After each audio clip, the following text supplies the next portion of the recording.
Alrighty, welcome back everyone. We just talked about the winners and the losers from last week. Obviously, the freshman wide receivers really showed out and the ACC did not. So I wanted to break that down real quick for you guys, but let's get into the top 10 teams. There were a number of big time storylines from this past weekend around these top 10 teams, and a couple that did really good work this past weekend, a couple that did not. And I'll get into all of the details on that right here. So let's start with the Ohio State Buckeyes, who got a big win, 52-6 over Akron, and this was a pretty straightforward performance from Ohio State. Started a little bit slow, but had a great second half, and I think Will Howard showed that he can really run this offense. Went 17 for 28, 228 yards, 3 touchdowns, and honestly had a couple of drops in there as well. So it was really impressive. I thought did exactly what you wanted them to do. I think the quarterback run game will be a bigger part of the offense as they move forward, but relatively it was vanilla on Saturday. Just overall, I think they kept everything pretty basic and made sure that this offense moved, and it really did in that second half. So really impressive. They had 2 defensive touchdowns from Lathan Ransom and Gabe Powers and another pick from Denzel Burke. So they looked like they themselves on defense, that is for sure. They looked like the team that we expected them to be, and I think they're going to continue that trend. They have quite a bit of time to figure out who they need to be before they get into Big Ten play and before they get into real big-time Big Ten play when they head out to Oregon. But overall, there's a ton of positives here. I think the quarterback run game will be utilized more going forward, but this was pretty much an autopilot blowout for this team. They did exactly what they needed to do in week 1, and although I have respect for the Zips, I don't necessarily think this was too much of a challenge for Ohio State. So we'll see what they're about in a couple of weeks here, but at the end of the day, they have quite a bit of time to figure out all of the little things they need to figure out and then hit the ground running when they hit Big Ten play. So good performance from Ohio State, not a ton of negatives to take away from it. A little bit of a slow start, which is a little bit worrisome, but other than that, an absolute dominating performance and exactly what you would expect from Ohio State. Moving on to Texas, this was really impressive to me. When I was watching this game this past weekend, I did not think that Texas was going to, first of all, shut them out. Colorado State, the amount that they throw the ball, the ability that they throw the ball with is really impressive, and they weren't able to do any of it. There was 2 Colorado State quarterbacks that played in this game, Braden Fowler-Nicolosi, the starter, and then Brousseau came in a little bit later, but they went a combined 13 for 24, 74 yards passing, 0 touchdowns, and 2 picks. It was domination from the back end of that Texas defense, and especially that play from Jahdae Barron on that pick was outright insane. It's one of the reasons that he just has to be on the field one way or the other, whether it's at corner, at nickelback, at safety. That guy has to be on the field for Texas. But overall, I think when you look at this team, there were a couple of little worries around the offensive and defensive line, a couple of runs that got a little bit too far for this team on defense, but overall, really impressive. Quinn Ewers had a small blip early on in this game with a pick, but overall hit every single spot he could want. Had a very cool no-look pass late on in that game to Matthew Golden, but overall, the big-time news coming out of this one was Arch Manning. I believe he got the biggest crowd pop coming off the sideline to get into that game, and played really well. Pass for a touchdown, pass for a touchdown on a very weird play to Silas Bolden, and then rush for a touchdown. The talent is very obvious, and frankly, I think if Quinn Ewers goes down again, as he did the past 2 years,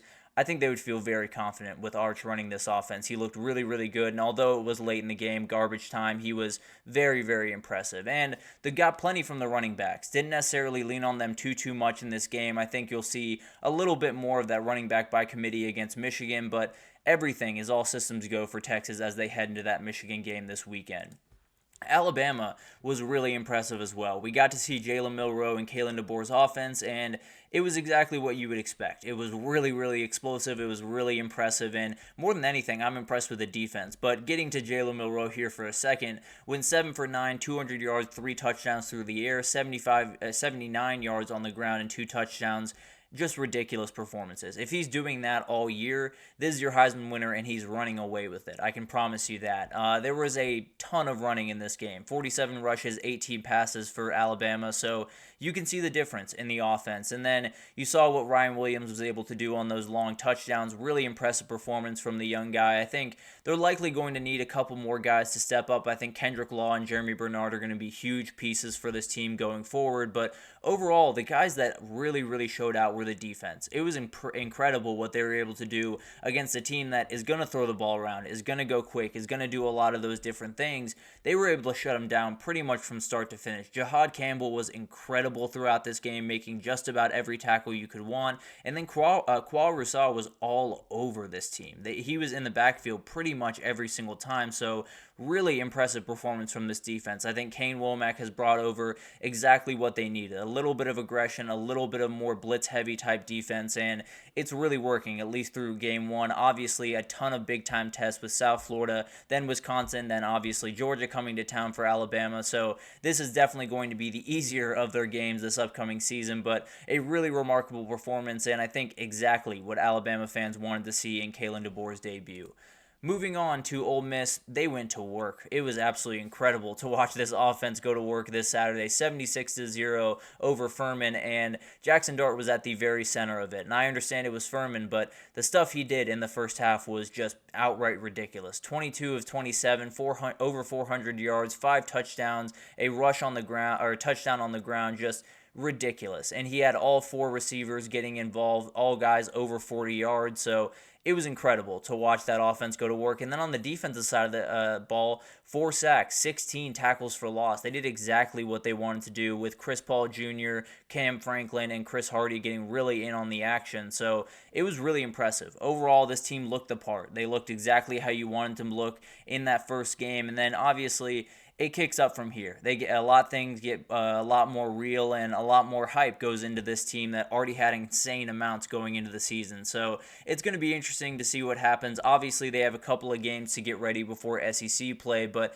as of right now, everything looks really good for this Rebels team. But moving on to the teams that gave us a little bit of something to worry about, and I'll start with the Oregon Ducks. This one was really weird. If you look at the box score for this one, you would think that Oregon won by 28, 35 points, because they had really good days all around. Dylan Gabriel had almost 400 yards passing, went 41 for 49, which is another problem we'll get to here in a second. But in this game, Oregon had a missed field goal, a fumble, and 2 turnovers on downs. Now, some of that stuff is not going to happen too often. Some of that stuff could happen very often. You know, that missed field goal could be a sign of what's to come. The turnover on downs likely aren't going to happen against a team that's not named Idaho, because you likely are not going to go for it in those situations against a team not named Idaho. So I'm not overly worried about that part of it. The thing I am worried about is this offensive line. The injury to Matthew Bedford was huge for this team. Idaho had 3 sacks in this game. That should never happen, just plain and simple. Bo Nix was sacked 6 times all of last year, so it is entirely different on this offensive line and does not look the part as of right now. And I think it's going to be a minute until Matthew Bedford gets back. Not exactly sure when that's going to be, but they got to figure that out one way or the other, because they could not run the ball in this game. Went for 2.9 yards per carry, threw the ball 49 times, and that's why. They had no running game to speak of, and overall, I'm not all that worried about Oregon. I think they're going to be fine. I think they're going to be able to play much better football going forward, and hopefully that offensive line figures itself out. But as of right now, they don't look all that explosive on offense, because Dylan Gabriel doesn't have the biggest arm in the world, and he did hit a helmet early on in this game, so maybe that's something to watch as they move forward. But they got Boise State coming to town, and as we saw this past weekend, they can score with you. So if they are not able to put up the points that they need to, if they're not able to run the ball the way that they need to this upcoming weekend, that one could get a little bit closer than we're expecting. So Oregon, a lot of hype going into this season. I still tend to believe they are one of the top teams in the country, but this was a really worrying performance, and a number of things that aren't necessarily going to be fixed just overnight. But moving on, Michigan also had a very rough performance this past weekend. This one was ugly at times for Michigan. The passing game was not necessarily where you want it to be as of right now, and it was Davis Warren who ended up getting the start at quarterback, but it was not clean. 15 for 25, 118 yards, 1 touchdown, 1 INT, and the biggest difference is when they targeted Colston Loveland, they were very successful. When they didn't, they were not at all. Colston Loveland, they went 8 for 9 when passing to him, 87 yards and a touchdown. When not, it was 7 for 16 passing, 31 yards and an INT. So that's the offense. If that's going to be the offense going forward, you're going to be able to key in on that guy in particular, put a safety over top, have a linebacker trail him, and you're not going to be able to get the ball to him, plain and simple. So if that's the plan going into this Texas game, if they have no other wide receivers show up in that Texas game, then they're in a lot of trouble. Now, there's a number of things that can be fixed throughout the next couple of weeks, and they have a big one that might not give them a ton of chances to fix it, but overall, they got to figure out a number of different things. The defense played their part. They did exactly what you expect them to do, but at the end of the day, the run game was not good at all. Donovan Edwards had 27 rushing yards on 11 carries. It was just all over the place, and they have a number of issues that they have to figure out. The quarterback, if he is not going to be totally on target every single time, they have to find difference makers on the outside, and they have not found them yet. So as of right now, going into this weekend, Michigan has a number of issues that if Texas can't exploit them, then it's going to get ugly in a hurry. So we'll figure out what happens with Michigan going forward, but as of right now, this offense looks very, very clunky. The defense doesn't look quite as dominant as they did a year ago, and maybe most importantly, this offensive line looks like they took the step back that a lot of us were expecting them to take. So they're going into a huge game this weekend against Texas, and it could get ugly if they do not have these things figured out for Michigan. But moving on to Florida State, this one was bad. We talked about it earlier in the show, so I won't waste too much time here, but I don't know how this happened. I don't know how you had what happened in week one happen and then walk out on the field, on your own field, and get dominated this way. It was ugly from start to finish. DJ was all over the place. The offensive and defensive game plans were downright terrible. Boston College wasn't even being really all that dynamic on offense and was still really capable of doing everything they wanted to do. They got outrushed by 242 yards. It was domination all over the place for Boston College, and it just shouldn't have been, especially after what happened last week and a year ago to Florida State. It's remarkable what this team has done the first couple of weeks, and not in the good way.